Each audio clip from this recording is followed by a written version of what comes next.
Hello नमस्कार दोस्तों। तो आज हम जो कक्षा 9th अध्याय 2 जो दिया गया है उसकी हम चर्चा करेंगे। और जो इसका जो पहला पार्ट है जो दिया गया है संख्या पद्धति, जो पहला पार्ट है वो मैं आपको करा चुका हूँ।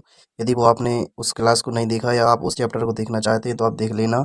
तो आज हम इसकी 2 जो वन प्रश्नावली है जो बहुपद की, इसकी हम चर्चा करेंगे। ठीक है। तो जी मैं आपको बताऊंगा कि यहाँ पर मैंने लिख भी लिया है कि बहुपद में हम पढ़ेंगे। तो जो पहला सवाल दिया है, क्या लिखा है इसमें, ये दो सवाल दिए और इसमें लिखा है कि निम्नलिखित व्यंजनों में कौन कौन एक चर बहुपद में है और कौन कौन नहीं है, कारण के साथ उत्तर देना है। ठीक है।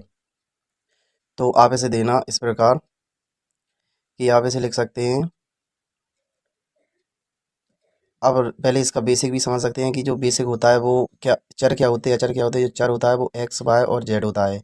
और जो अचर होता है, तो जो अचर क्या होता है वो होता है 2, 5, 3 आदि अचर होते हैं। तो चर क्या होती हैं जिसकी फिक्स वैल्यू नहीं होती है, लेकिन अचर क्या होते हैं जिनका फिक्स मान होता है। ठीक है। और एक पूर्ण संख्या भी आपको ध्यान रखनी है। पूर्ण संख्या क्या होती है, जो होती है कि 0 हो सकती है, 1 2 3, ये सभी अनंत तक होती हैं। ये सभी क्या संख्या होती हैं, पूर्ण संख्या होती हैं। यदि इस सवाल में यदि घात एक पूर्ण संख्या के रूप में है, यदि सवाल में घात एक पूर्ण संख्या के रूप में है तो आप कह सकते हैं कि जो बहुपद है वो एक चर के रूप में होगा, चर बहुपद होगा। ठीक है। यदि पूर्ण संख्या होगी तो देखेंगे इसमें क्या दिया है, 4x² - 3x की घात 1 + 7।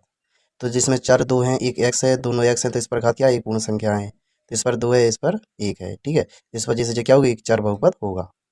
तो हम इसे कह सकते हैं, इसलिए हम इसे लिखेंगे क्यों, क्योंकि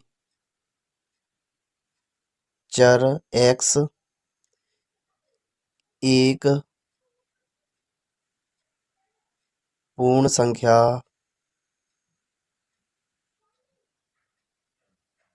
क्या घात के रूप में है।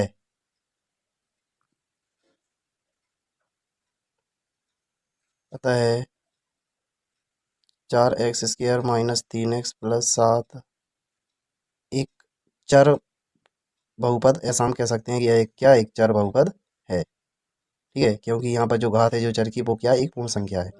इसी प्रकार हम इसका दूसरा देखेंगे, y² + √2 दिया है। तो यहाँ पर जो चर है वहाँ पर 0 घात है और y की घात 2 है, तो क्या एक पूर्ण संख्या है। तो इसे भी हम इस प्रकार लिख सकते हैं।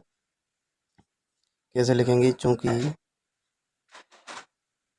4y की घात एक पूर्ण संख्या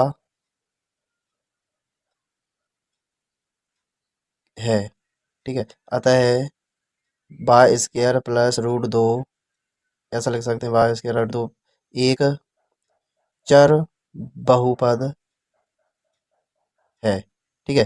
क्योंकि यहाँ पर घात, जो चर की घात है वो एक पूर्ण संख्या है, इसलिए एक चर बहुपद होगा। इसी का जो तीसरा सवाल है इसको हम देखेंगे, क्या लिखा है, 3√t + t√2। तो इसे हम देखेंगे, 3 t की घात 1/2 हो जाएगा, रूट हटता है तो 1/2 लग जाता है, और √2 यही रहेगा, t की घात 1 लिख सकते हैं। ठीक है, कोई अंतर नहीं पड़ेगा। तो यहाँ पर देखना कि 1/2 जो होती है वो एक पूर्ण संख्या नहीं होती है। तो ये पूर्ण संख्या नहीं होती तो एक चर बहुपद भी नहीं होगा। तो देखना इसे, तो हम इसे इस प्रकार लिख सकते हैं कि चूंकि चूंकि टी चर में घात एक पूर्ण संख्या नहीं है, अतः यह चर बहुपद नहीं होगा। आप ऐसा कह सकते हैं, नहीं होगा। ठीक है। अब इसका जो अगला प्रश्न है वो दिया गया है, y की घात 1 + y/2। इसमें ये सवाल क्या है, थोड़ा ऊपर लिख गया है जो नीचे ऊपर होना था। तो इसे आप लिख देंगे 2/y हो जाएगा, जी गलत हो गया है थोड़ा, सॉरी।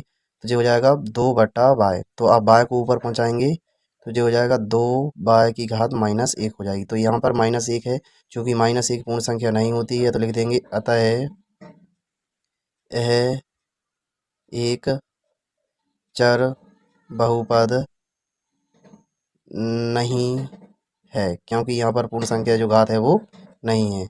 तो इसका नेक्स्ट में तो सारी ही जो ये पूर्ण संख्या दी गई हैं x y z और t की, तो लिख देंगे चूँकि तीनों चर x y और t जो तीनों हैं वो क्या है, चरों की घात एक पूर्ण संख्या है, घात एक पूर्ण संख्या है,